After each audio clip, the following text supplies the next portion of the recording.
And this allows it to flex. So it can flex from side to side. So as the wheel flexes, the seal follows along. The other thing is it's heavier and it's a little thicker than your average seal, which is always a good thing. And it comes with this. This is a seal extender, as they call it. And it's a lubricant that goes on the seal. And when we put it on the seal, we put it on the outer bore of the seal. Il faut appliquer le seal extender, peu importe, pour permettre au seal de prendre sa place. Il faut mettre ça tout le long du seal.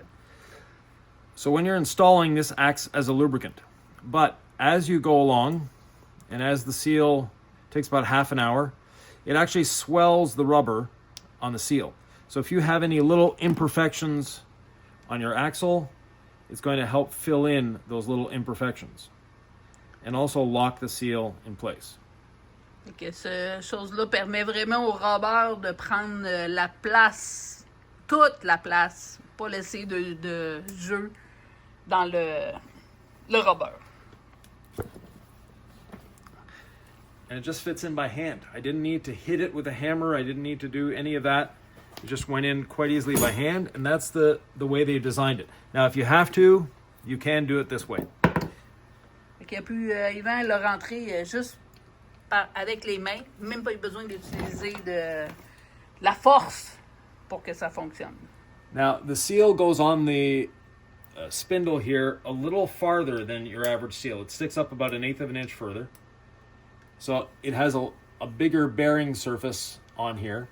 And we're putting the seal extend on here on the end of the spindle to allow it to slide on easier. And I'll put a little bit on the seal itself as well.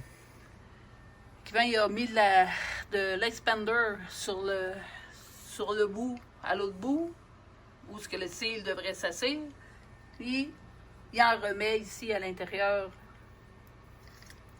du seal pour que vraiment que lui ici prenne sa place là, pour pas qu'on ait d'autres problèmes de seal. Then from there, we can put the hub on. We have to be very gentle and careful when we're putting a hub on.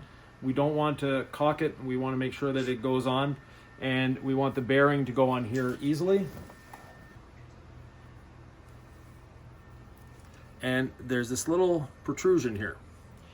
And you put this on, and if it doesn't fit, you can turn this the other way and get a half hole difference, and now it fits. Then we have this little washer, and it looks a little beat up, but you'll see why it looks beat up in a second. We put that on, then we put the last nut on. This is the lock nut. It holds everything together.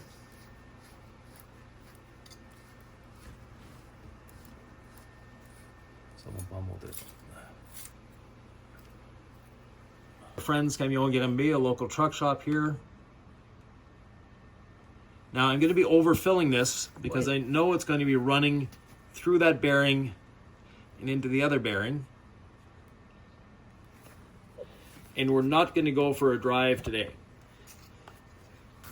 We want to make sure that this oil is getting everywhere into the bearings. And you can see just how thick it is. Avec les bouchons.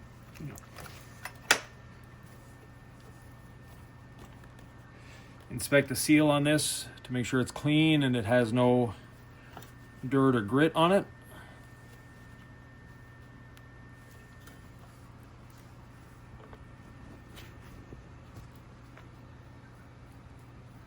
It's a plastic piece. It doesn't need to be overly tight. It has an O-ring. It's the O-ring doing the job. Then we'll just turn this.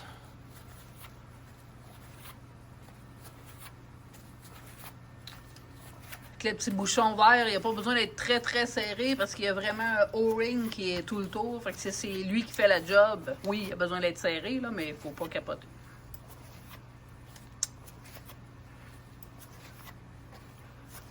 Now, in our morning inspection, we noticed that our oil level... C'est supposé avoir un petit trou, mais il n'y en a plus. Ce qu'il conseille de faire, c'est de prendre une petite aiguille puis d'aller vérifier un petit trombone ou une aiguille très très fine pour vérifier le trou parce que ça peut vraiment nous causer le problème